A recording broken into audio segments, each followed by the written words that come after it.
Maka dari itu gue bilang, dia itu udah tanda tangan sekarang.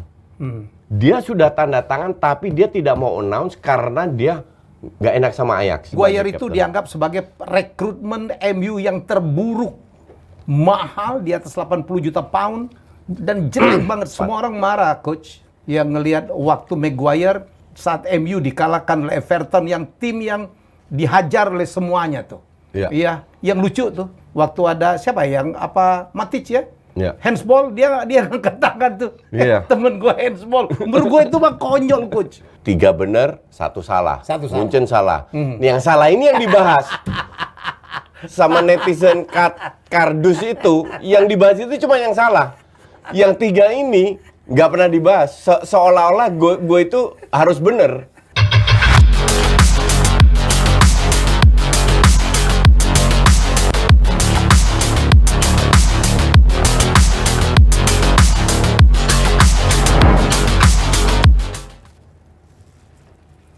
Ya, masih dalam jas saya dengan Coach Justin yang paling banyak dicari-cari. Always in motion. Always in motion gitu. Coach, ini seru banget ya. Game kemarin ini UCL itu gila ya. Lo lepas 2 lah ceritanya ya. 1. Madrid lah. Madrid kan lo pegang Chelsea. Enggak, gue pegang Madrid.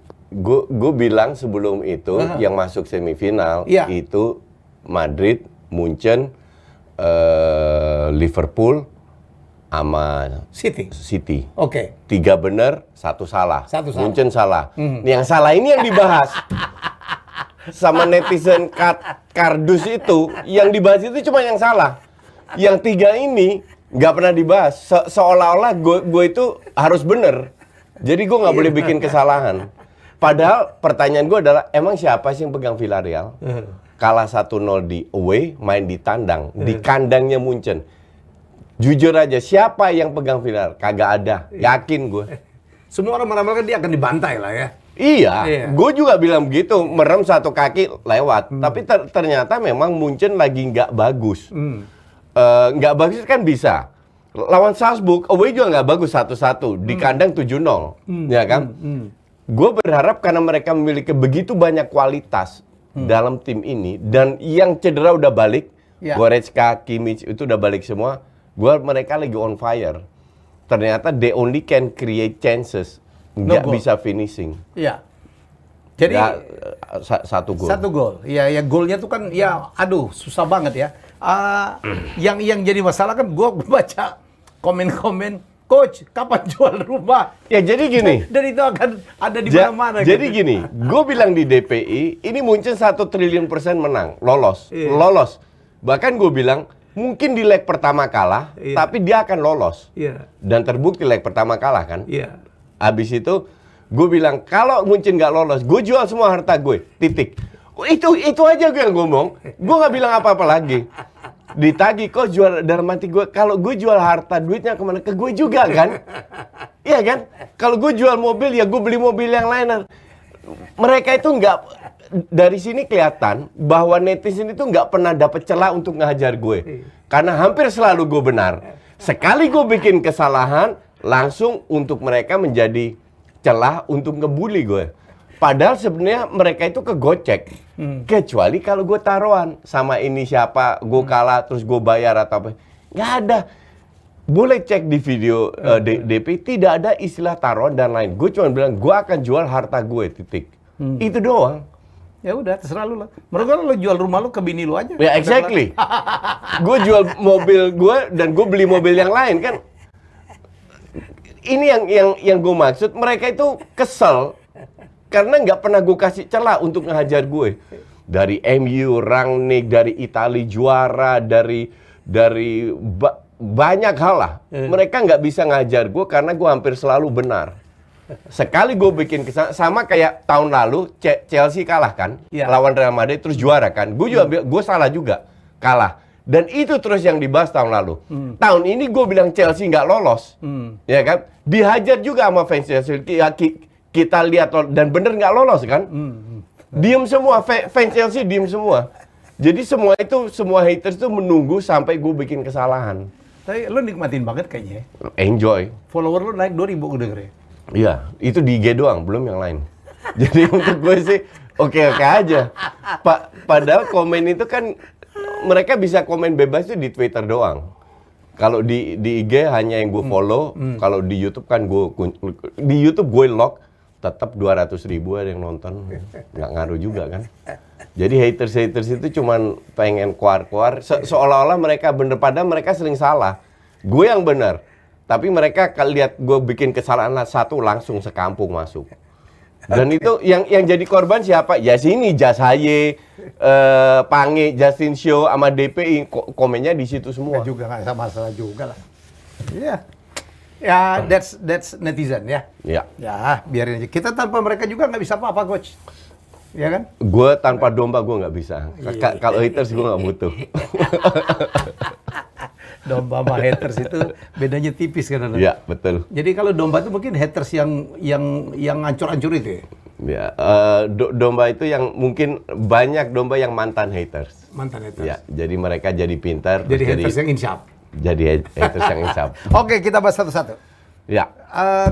Chelsea kemarin bagus banget, gila Absolutely. mainnya 3-0 di awal, coach. Mainnya cepet, tok gitu. Gue bilang ya, si Tuchel itu menyesal. Ya. Dia itu nggak nonton Just Talk. Kalau dia nonton Just Talk di leg pertama, gue udah bilang main 3-4-3 selesai. Jadi dia kalahnya itu di leg pertama. Ya. Leg kedua, gue bikin preview, gue udah bilang Chelsea harus main 4-3-3 atau 4-2-3-1 dengan 4 back. Main bola itu punya strategi, apalagi leg 1, leg 2. Leg pertama strategi jangan sampai kebobolan. Kalau kebobolan jangan terlalu banyak. Oke? Karena squadnya kan equal. Ya. Main home away it doesn't matter. Di mana-mana bisa cetak gol. Nah, dia main 3-4-3. Main 3-4-3-nya Chelsea itu very attacking. Kenapa lu nggak tahan dulu? Madrid kan lebih bertahan, ngincar counter. Dan mereka, apakah Madrid main bagus di leg pertama? Nggak juga. Tapi 3 gol, efektivitas, karena ada Benzema. Kalau asumsi mereka kalah 2-0 aja, atau 1 ya, Kemarin kan 3-1 kan? itu 3-1. Kalau seandainya kalah 1-0 aja. Ya. 1 gol lah. Ya, 1 gol udah lolos mereka. Ya kan? Jadi mereka harus nguber di leg kedua pun, kita harus tahu lawannya gimana. Lawan ini main di kandang, lagi unggul 2 gol. Apakah mereka akan frontal? Nggak mungkin. Yang mereka lakukan, ya kita tunggu counter. Terutama di babak pertama. That's why you have to play dengan 4 back. Kenapa 4 back? Tergantung lawan yang tinggal berapa.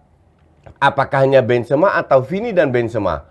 Kalau tidak, wingbacknya tetap bisa membantu serangan. Dan itu yang dilakukan karena Vini juga turun, Benzema juga turun, sehingga mereka bisa mengurung Madrid. Madrid ini tolol juga. Nggak bisa lu main bertahan. Kalau main bertahan, tinggal nunggu jebol aja. Jebol 1-0. Kekuatan Madrid itu adalah 4-3-3 dengan 3 penyerang. Nah, dia taruh Valverde. Valverde ini etos kerjanya luar biasa. Bagus tapi untuk lini tengah. Bukan untuk serangan. Alhasil, serangan dari Madrid fokus ke tengah dan kiri. Vini dan Benzema. Dan sangat gampang diantisipasi. Oke? Pada saat tertinggal 3-0, si siapa dimasukin? Rodrigo atau siapa itu namanya? Pokoknya Madrid masukin 1 penyerang, akhirnya mereka punya 3 penyerang. Nah, ini pemain kan cetak gol ketiga. Cetak gol pertama sampai jadi 3-1. Rodrigo. Ya. Karena serangan itu udah bisa dari segala sisi. Jadi Madrid yang gue kenal kekuatan Madrid itu 4-3-3 setelah mereka bermain dengan 3 penyerang. Bukan sebelumnya. Sebelumnya Anda ngandelin counter dan nggak dapat banyak counter juga. Nah, kenapa Chelsea tidak bisa kill the game pada saat 3-0? Atau pada saat 3-1? Kalau menurut gue ya, di 90 menit, Madrid udah ganti 4 pemain loh. Menit 70-an. Chelsea cuma 1. Sampai gol Benzema jatuh di menit 96, baru Chelsea ganti 3 pemain di menit 100 sama 106. Terlambat. Terlambat. Kalau inilah kembali gue bilang, Tuchel ini harus belajar dari strateginya F1. F1 ini kan tahu kapan ganti bannya. Either dia jauh lebih unggul atau lihat lawannya. Iya kan? Kalau lawan turunkan 4 pengganti, Chelsea kan ada 3 pemain yang lebih fresh. Iya dong? Kenapa tidak diantisipasi? Setelah masuk extra time, nggak diganti juga. Pas ketinggalan 3-2, baru you're too late. Itulah kesalahan. Jadi kedua tim banyak kesalahan, cuman Ancelotti ini beruntung diselamatkan oleh Benzema sama. Saya pikir dia hoki lah ya. Hoki banget. Karena lagi-lagi the lucky charm adalah kerjasama antara Benzema dapat dari Luka Modric ya. Wah, saya bilang sih selalu begitu. Satu lagi, gol yang keempat Chelsea dianulir. Itu kalau di Liga Inggris, itu sah. Kenapa itu sah? Karena bolanya kena anggota badan dulu, baru kena tangan. Dan setahu gue arahnya tidak berubah. Tapi di internasional punya aturan berbeda. Pokoknya kena tangan atau anggota apa, itu hands. Jadi menurut aturan internasional itu sah hands, sah dianulir. Tapi menurut aturan Liga Inggris itu nggak sah. Itu sah gol. Bukan handsball. Bukan handsball.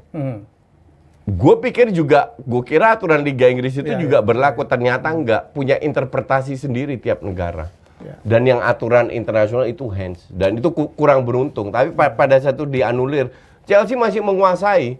Nah ini yang bikin gue bingung. Mereka itu punya Ziyech, punya Pulisic, ada berapa pemain yang berkualitas lah. Kalau Madrid justru benchnya nggak terlalu bagus kalau gue bilang. Banyak pemain muda. Tapi Madrid bisa ganti, kenapa itu nggak bisa? Tuchel nggak berani. Jadi ini mendama penderitaannya Chelsea lah ya. Kemarin kita udah buka dengan dengan Chelsea. Kalah berkali-kali ya. Iya, jadi dia blunder di leg 1 dengan main 3-4-3 sama pergantian pemain. Dan Tuchel belajar dari situ. Jadi mereka tinggal berharap paling di Piala FA nih ya, coach ya? Ya, FA ketemu Crystal Palace. Ya. Mestinya mereka ke final, mestinya. Dan kecuali sial lagi. Bahkan gue bilang mereka itu gagal karena dengan kualitas. Gue selalu bilang di Liga Inggris kedalaman squad yang bagus itu cuma 2 klub. City sama Chelsea. Liverpool enggak. Arsenal, MU lagi. Oke. Iya kan? Tapi Chelsea nggak bisa bersaing dengan 2 tim ini. Chelsea lebih bagus daripada di bawahnya MU, Arsenal, Spurs dan West Ham, tapi di bawah 2 tim ini. Then you fail, lu gagal. Iya kan? Lu punya begitu banyak pemain yang berkualitas, tapi lu nggak bisa ngikutin Chelsea over City sama Liverpool. Di situ gue bilang Tuchel gagal. Jadi kalau seandainya Tuchel dengan pemilik baru dipecat, gue nggak heran. Apalagi he made too many mistakes kalau gue bilang. Apalagi kita Abramovich kita tahu ya. Walaupun nasibnya juga di question, dia adalah pemilik klub yang paling sering memecat pelatih. Iya. Itu juga cuman dia Chelsea nggak bakalan dapat pemilik seroyal Abramovich lagi. Apalagi kalau di tangan Amerika kita tahu sendirilah. Dan tim seperti Chelsea harusnya bisa bersaing dari awal sampai akhir melawan City dan Liverpool. Oke. Baik, kita ke game yang tadi kita bahas ya. Kekalahan Bayern secara mengejutkan dari Villarreal. Jadi ini game yang paling banyak barangkali orang bikin salah ya, coach ya? Iya.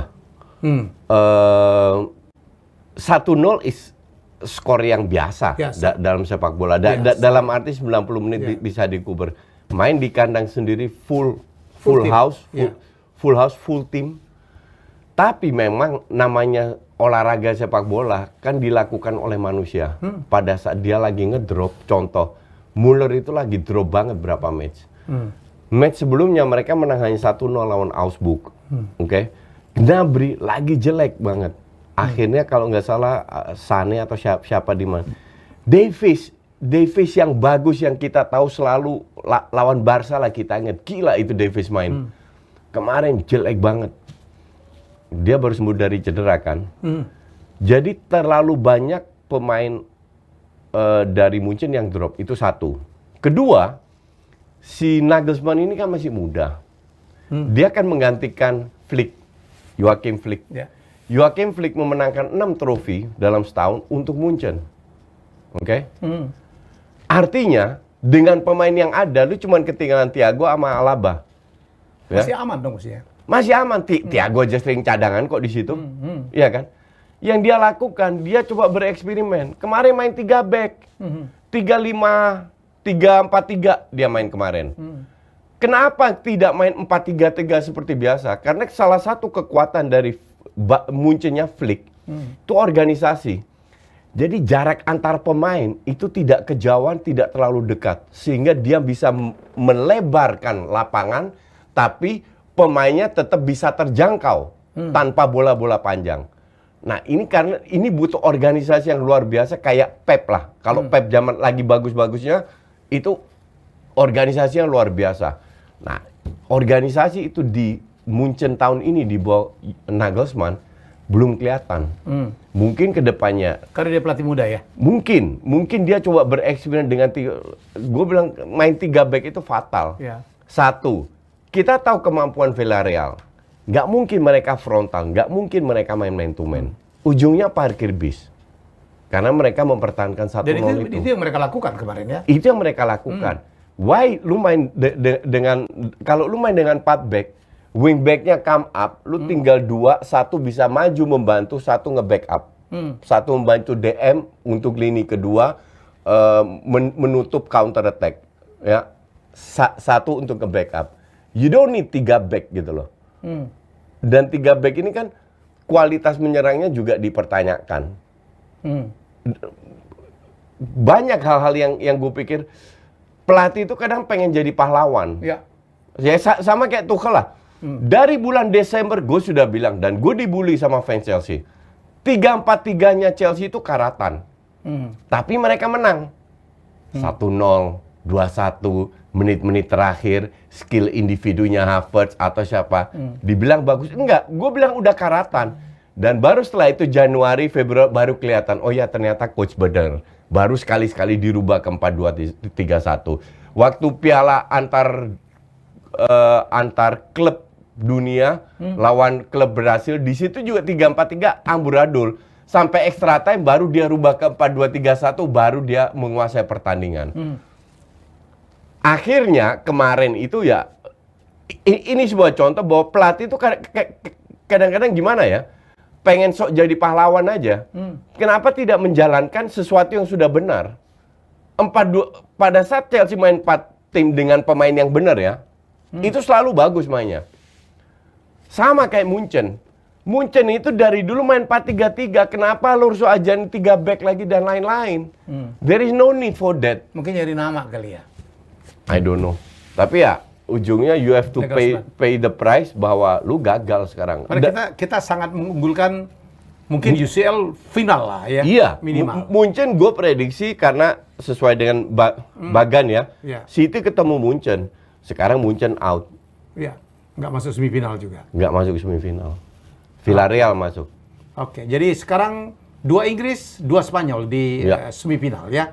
Dan kita lihat kemarin Manchester City melawan Atletico Madrid leg kedua. Saya pikir kalau permainan City kayak begini ini berat coach untuk maju ke depan. Kalau di babak pertama sangat masih oke. Ya. Babak kedua sangat amat mengecewakan. Kalau di babak pertama gue masih bisa terima, cukup bagus. Mereka cuma menang 1-0 kok. Iya, dari Atletico ya. Tapi mereka menguasai, mereka mendapatkan banyak peluang. Sekarang that's why gue nggak pernah mau bahas skor. Kita lihat peluangnya aja dulu. Karena dari situ kalau you play well, create banyak peluang, minimal modal ini bisa dibawa ke next match. Oke? Di babak pertama bagus. Babak kedua drop, berkali-kali diserang dan beruntung itu nggak jebol. Kenapa? Kalau gue lihat, kekuatan City itu di mana sebenarnya? Kan dari sisi menyerang. Iya kan? Kemampuan mereka mencetak gol menyerang kan merata kan walaupun nggak punya penyerang. Betul. Pegang bola menyerang. Kemarin di babak kedua mereka itu mundur membiarkan Atletico datang, nggak ngepres dari lini tengah. Jadi Atletico dapat ruang untuk bermain. Dapatlah, beruntung ya crossingnya Atletico itu jelek banget. Kalau nggak udah jebol itu. Dan itu ada, I think ada 2 atau 3 peluang besar untuk di mana Atletico bisa cetak gol. Tapi banyak kesel ngeliat permainan Atletico. Ini ada yang Termasuk gue. Ini preman nih mainnya. Jadi saya bukannya karena MU kalah dengan Atletico, itu gaya mereka main kasar ya. Di Liga kemarin mereka marah-marah, merasa bahwa pemain Man City terlalu banyak buang-buang bola ya, nahan-nahan bola di menit-menit terakhir. Mereka akan melakukan hal yang sama. I know Atletico very well. Berkali-kali di La Liga ketemu Real Madrid, ketemu Barca, kalau udah unggul, wah dramanya luar biasa. Jatuh ya. Jadi yang bikin gue menyedihkan adalah Atletico itu klub besar satu di Spanyol. Dan semua orang juga tahu lah, walaupun mungkin klub nomor 3 di Spanyol, di bawah Barca dan Real, tapi semua tahu Atletico. At least sebagai klub besar, sebagai pelatih yang punya gaji tertinggi, lu punya harga diri dong. Sikap pemain Atletico itu menunjukkan pelatihnya seperti apa. Gue mantan pelatih. Tidak ada satu lu boleh cek di Google, di YouTube atau pemain gue di lapangan kena kartu merah. Bukan karena main keras, karena protes atau karena curang. Tidak pernah terjadi. Karena gue udah warning pemain gue. 1, gue nggak mau lihat permainan curang. 2, gue nggak mau lihat kalian protes wasit. Yang protes wasit itu hanya kapten. Karena wasit tidak ada gue ngelihat, terutama di futsal dan sepak bola juga, merubah keputusannya hanya karena kalian protes. Nggak pernah itu terjadi. Kecuali wasitnya nggak punya wibawa. Kalau wasit internasional kan harusnya nggak bisa terpengaruhi lagi. Sama Simeone itu dibiarin. Itu kartu merahnya Felipe itu kan membuktikan sebuah tindakan. Lu udah frustrasi. Lu kalah, lu frustrasi. Dia melakukan sliding, korek slidingnya bagus. Pas dia bangun, dia sikat kakinya. Itu sengaja. Setelah dia jatuh. Setelah dia jatuh, habis itu dia bangun, dia sikat. Itu sengaja. Gue langsung tweet kok, ini merah. Nggak lama kemudian, setelah berapa detik, 10-15 detik, baru dikasih merah. Karena itu jelas. Habis itu protes semua. Savic lah apa. Sampai di lorong masuk itu, mereka masih ribut. Berantem. Sampai ada polisi datang untuk memalukan. Kan itu memalukan. Lu kan mencoreng nama. Tapi untuk Simeone itu sebuah hal yang biasa. That's why gue itu paling nggak suka itu hanya 2 pelatih, Simeone sama Mourinho. Karena menghalalkan segalanya untuk menang. I disguise that. Tapi permainan City saya bilang, coach, kalau mutunya kayak gitu, ke final aja berat lah. Sorry ya, kalau kayak gitu ya permainannya. Ya, tapi City nggak selalu kayak begitu. Kebetulan ini jelek, karena kita lihat City biasanya menguasai pertandingan, create banyak chances. Golnya tuh banyak gitu. Dan kebetulan ketemunya Real Madrid.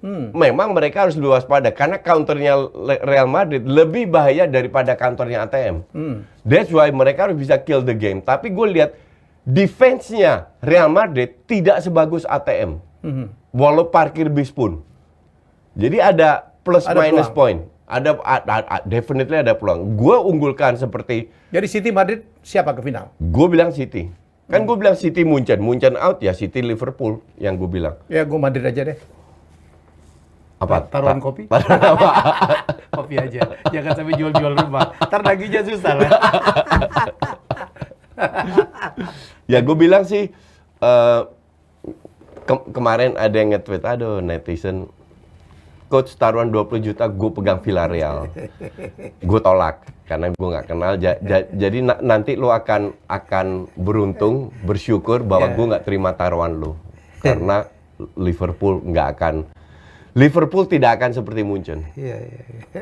Gitu. Oke, Liverpool Benfica. Wah. Ya. Komentar dong. Liverpool ini smart. Mereka sudah unggul sama kayak lawan Inter. Mereka udah unggul 2 gol di kandang. 7 pemain dicadangin. 7 pemain dicadangin, tapi yang bikin aneh pada saat 7 pemain dicadang mereka unggul 3-1. Pada saat pemain inti masuk, Fabinho, Salah, dan lain-lain masuk, jadi 3-3. Tapi feeling gue sih it doesn't matter lah. Pemain ini kan fokusnya lawan City. Hari Sabtu. Di mana kita ada nobar. Ya, jadi kita ngomongin aja. Jadi Sabtu besok ya, besok jam 21.00 kita akan nobar. Ya, nobar mengawal, mengomentarin pertandingan semifinal ya. Ya, semifinal FA Cup. FA Cup antara City melawan Liverpool. Ada saya, ada coach, ada fansnya City. siapa namanya? Pokoknya dari fans clubnya City akan kita undang ke studio, dan juga para fan-fansnya silakan datang ke R66. Juga dari Liverpool akan datang Karasham. Wow. Fans Liverpool ya? Fans Liverpool. Dan kita juga akan mengundang beberapa penggemar-penggemar atau fans fanatik dari Liverpool dan City ya, melalui Zoom. Kalau fans Liverpool banyak banget ya. Iya. Ada Dr. Tirta, ada banyak banget lah. Fans City tuh gue dapat cuma Saididu sama Tommy Awi aja. Mereka itu khilaf dukung City. Mereka itu nggak ngerti bola, cuman nggak suka MU makanya dukung City.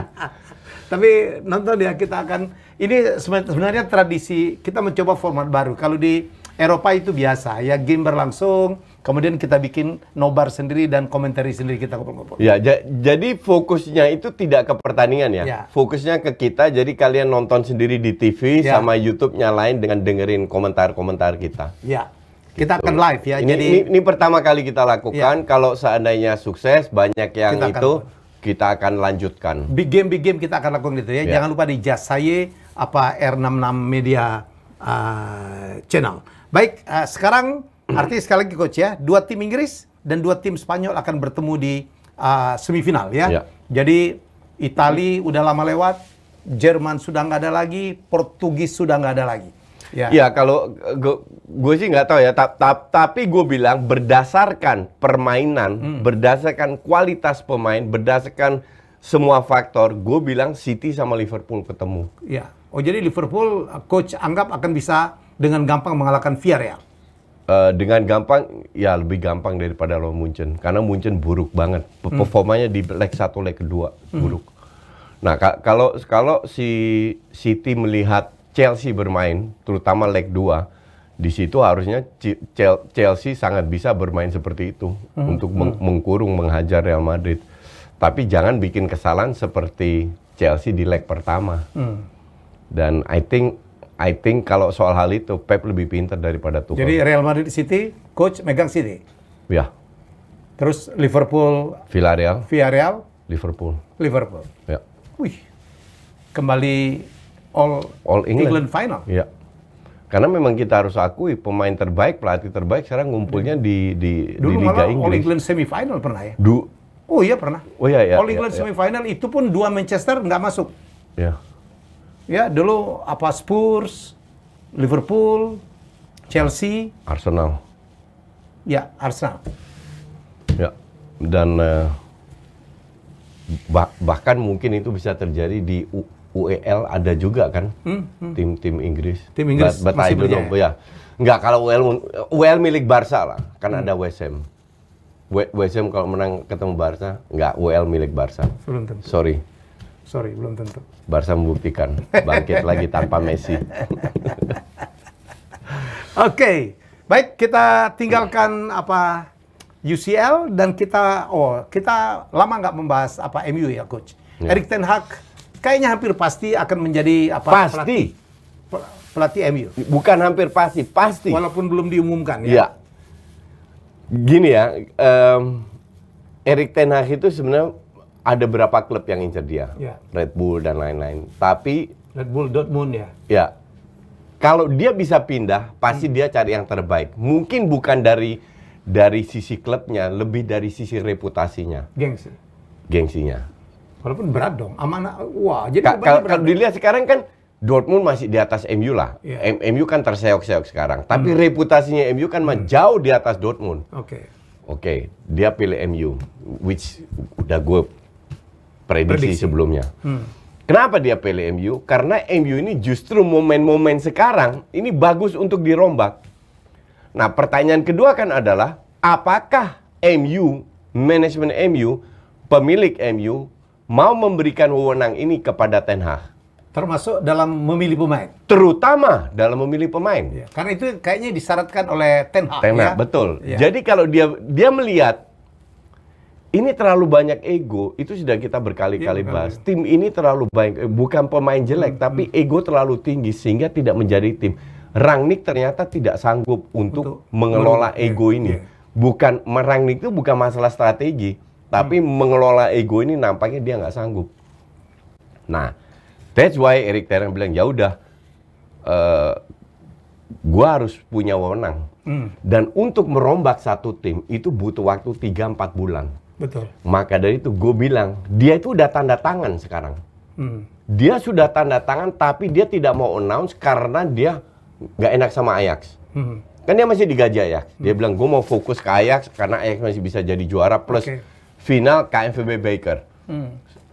Setelah final Copa, baru dia announce bahwa dia akan ke MU. Tapi kalau gue bilang, dia sekarang udah tanda tangan, udah hanya bahkan sudah ada komunikasi dengan manajemen, dengan Rangnick, dengan Murto, Dirteknya, siapa yang akan diambil dan siapa yang dia buang. Dia udah tahu. Karena habis liga selesai, dia itu kontraknya, dia punya hak untuk 3 minggu liburan. Daripada liburan diganggu, mending sekarang diberesin kan. Jadi liburan selesai, dia langsung punya tim yang dia inginkan. Dia sekarang udah pesan-pesan pemain ya. Udah, yakin gue. Bruno udah dia pertahankan. Feeling gue, Bruno pertahankan itu atas kemauan dia. Ronaldo akan tetap dipertahankan. Yang lain kita belum tahu. Dan kayaknya apa si Belanda itu yang dititipkan Everton kan pasti balik lagi lah ya. Ya, Van de Beek itu pasti balik. Ya. Bahkan dia kayaknya bawa Anthony sama. Ya, katanya ada 3 pemain dari Ajax yang akan dibawa ya. Di samping rekrutan lain ya. Karena pemain Ajax kan masih murah. Murah dan berkualitas. Dan dia tahu bermain dengan sistem dia kan tanpa. That's why gue pikir ya Bruno itu main di winger di kanan. Biar dia kayak Ziyech lah. Kayak Ziyech persis. Main di kanan dia bisa masuk ke dalam. Saya pikir yang harus dilengkapin bro di samping apa striker yaitu lini belakang. Maguire saya pikir mestinya harus dibuang nih. Enggak, gue bilang Maguire harus stay tapi tidak selalu bermain. Dan tidak kapten. Tidak kapten. Betul. Mungkin terlalu berat beban. Maguire itu dianggap sebagai rekrutmen MU yang terburuk. Mahal di atas 80 juta pound dan jelek banget sekarang. Gue gak setuju ya. Karena dia itu jeleknya musim ini. Iya. Musim lalu kan nggak jelek. 2 musim lalu nggak jelek. Iya. Iya kan? Kita melihat masa depan bro. Iya betul, true. Tapi kita nggak bisa menilai pemain hanya dari 1 musim. Rooney emang nggak pernah jelek 1 musim. Pernah juga. Kan nggak langsung dibuang. Untuk 2 tempat center back, dia butuh 4 pemain. Gue bilang Lindelof akan dibuang. Kemungkinan Bailey dibuang. Yang dipertahankan Maguire, Varane, ya. Tapi tetap butuh 2 lagi. Yang selevel. Nah ini akan bersaing untuk 2 tempat. Semua orang marah coach. Yang ngelihat waktu Maguire saat MU dikalahkan oleh Everton yang tim yang dihajar oleh semuanya tuh. Iya, bayangkan ya gol itu kesalahan dia nomor 2 yang lucu tuh. Waktu ada siapa yang Matic ya? Handsball dia angkat tangan tuh. Temen gue handsball. Menurut gue itu mah konyol coach. Konyol untuk seorang pemain gitu, captain lagi. Sportif. Itu is it sportivity? Enggak lah itu kalau gue nggak tahu apakah dia sengaja atau nggak melakukan itu. Feeling gue dia nggak tahu kalau atau nggak sengaja kalau itu temennya. Dan nggak sengaja kalau ngangkat tangan gitu. Artinya dia di lapangan itu nggak konsentrasi dong. Mungkin. Ya kita bisa berandai-andai di situ. Cuman secara overall kayak lawan Everton itu kan gol deflect kena badan dia. Iya. Tapi apakah dia 90 menit main jelek kan nggak juga. Dia nggak main jelek loh. Tapi sialah. Dia kebobolan kan cuma 1. Justru yang jelek depan kenapa nggak cetak gol? Ya kenapa juga golnya kebobolan gara-gara dia coach? Ya, kita kan bisa itu kan suwe lah kalau gitu dalam sepak bola bisa terjadi tapi di musim dia mau lakukan itu berkali-kali. Emang dia betul. Dia emang musimnya lagi suwe banget dia. Berkali-kali own goal ya. Kalau dia murah sih nggak apa-apa coach. Ini mahal. Ya true. Ya mungkin dari situ orang menilai karena lu mahal. Orang jadi ekspektasinya tinggi. Ya kan? betul. Sama aja kayak Fred. Ya, Fred itu kadang-kadang bagus lu mainnya. Setuju. Tapi orang tahu ini dia harganya 60 juta, nggak pantas tuh. Setuju. Cuman kembali lagi, bukan hanya Maguire jelek. Kalau Maguire jelek gue setuju. Terlalu banyak kekonyolannya. Itu gue setuju. Badut menurut gue sih. Cuman depannya kan juga bapuk. Nggak cetak gol. Nggak cetak gol, bayangin. Kalau kita selalu Ronaldo mungkin nggak ada aliran whatsoever lah ya. Jadi memang tim ini itu lagi antar pemain saling nggak ada kepercayaan. Tidak menjadi satu tim. Gue bingung ya coach, gue potong. Pernah Bruno itu dijadiin striker loh. Iya, true. Pernah lah. Bayangin, ya memang Ronaldo. Ya false nine lah ibaratnya. Ya. Ronaldo lagi begitu ya. Martial udah nggak ada, Cavani cedera. Diallo nggak ada. Diallo nggak ada. Itu salah beli Lingard. Masih ada Lingard. Greenwood begitu. Greenwood ya kan? out. Ya. Jadi memang strikernya nggak ada. Iya. That's why nggak bisa salahin juga. kalau seandainya pemainnya seperti itu harus diadaptasikan lagi cara bermainnya. Dan gue bilang kalau seandainya Ten Hag tahun depan itu nggak akan main dengan playmaker. Karena tapi bermain dengan Van de Beek di belakang striker, di belakang Ronaldo. Nah, si siapa namanya? Si Bruno itu digeser ke kanan, kayak Ziyech sekarang, kayak dulu Ziyech zamannya itu. Si Sancho di kiri. Rashford kemana? Feeling gue dijual.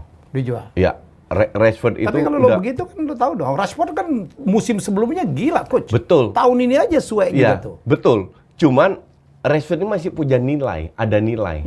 Nilainya tinggi. Beda dengan pemain kayak Cavani atau apa, Pogba kan free. Iya. Pogba gue sih keluar aja udah lah ya. Feeling gue sih Rashford dijual. Feeling gue Rashford dijual karena nilainya masih tinggi.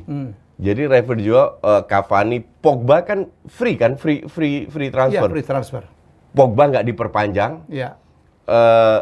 Ya Cavani out, Cavani out. Feeling gue pun juga pemain kayak Fred atau McTominay itu mungkin mereka sebagai subs ya. Nggak akan bermain ya. Jadi akan banyak datang pemain yang murah bukan mahal. Ya, tapi bagus. Tapi bisa bermain di dalam sistem dia. Okay. Jadi pemain kayak contoh Gravenberch itu pemain baru 19 tahun atau 20 masih muda lah. Itu sangat bisa bermain. Van de Beek itu akan balik. Balik pasti. Ya, Van de Beek kemungkinan besar akan menutup berada dalam posisi nomor 10, posisi Bruno, tapi bukan untuk passing, lebih ke finishing, coach membantu striker. Mungkinkah pemain-pemain muda MU kan banyak dipinjamin kemana-mana dan banyak yang keren-keren akan dipanggil untuk dicoba. Akan diberi kesempatan. Ya. Itu iya. Kan mereka try out ke Thailand lah kemana. Ya. Pasti pemain muda diberi kesempatan. 1.000.000%. Dilihat siapa disaring kan. Kalau seandainya gue nggak tahu. Kalau seandainya ada 2-3 itu dimasukkan ke seleksinya. Jadi dia akan pelan-pelan bawa. Karena dia sudah bertahun-tahun Ajax kan selalu jual pemain. Dan selalu kasih kesempatan kepada pemain muda. Dan itu akan dilakukan kayak. Jadi MU akan masuk ke era baru di mana pada saat ini mungkin butuh minimal setahun untuk berkorban dengan sistem, tapi kedepannya akan lebih bagus. Coach, pertanyaan terakhir sebelum kita tutup. Ada desas-desus gitu, Greenwood akan kembali bermain? Kalau gue bilang, dia layak diberi kesempatan kedua. Karena dia tidak membunuh loh. Apa yang dia lakukan itu salah besar. Setuju kita. Setuju. Bahwa dia harus dihukum. Kita pun setuju. Dan dia udah dihukum dong. Iya. Kehilangan kontrak, nggak bermain. Betul. Bahkan kalau perlu masuk penjara setengah tahun nggak ada masalah. Tapi this guy layak diberikan kesempatan kedua. Asal dia belajar. Belajar sebagai pemain jangan selfish ya. Jadi kalau gue jadi manajemennya MU, kalau seandainya dia udah bersih ya dari semua kewajiban dengan pihak yang berwenang, dia layak diberi kesempatan lagi. This guy is good. Cuman sekarang dia harus sadar dengan peran dia, dengan dibawa pelatih baru bahwa dia mau berubah. Kita harus Ten Hag cukup keras ya. Coach yakin Ten Hag bisa keras? Ya. Seperti Belanda-Belanda yang lain? Ya, kalau soal itu lihat aja. Ajar, domba, kardus. Kalau soal itu. Enggak, gue sih yakin dan orang bisa bilang gue hate MU, enggak. Gue pengen MU bisa bersaing dengan Arsenal. Arsenal dengan pemain mudanya. Arsenal kalau tahun depan dimasukin 3 pemain senior aja. Bisa, karena sekarang terlalu ngandelin pemain muda. Itu bisa bersaing dengan MU dan lain-lain. Dan Chelsea. Jadi kalau tambah MU tambah seru itu. Oke. Terima kasih Coach. Jadi jangan lupa ya besok malam jam 9 kita akan siaran langsung ya. Live dari YouTube AR66 Media, ya Just Haye, kita akan live pertandingan antara semifinal FA antara City melawan Liverpool. Semoga seru kayak di Liga ya. Itu boleh komen, nanti kita bacain, ya kan? Boleh komen, kita bacain. Jadi beberapa komentator, beberapa penikmat-penikmat, fans dari City dan Liverpool akan kita undang ke studio ya. Ada Karasham ya, ada beberapa penonton-penonton yang lain ya. Demikian jasa saya, kita jumpa lagi minggu depan. Insya Allah minggu depan kita akan mendapatkan game-game yang juga bagus-bagus untuk kita bahas. Bye-bye.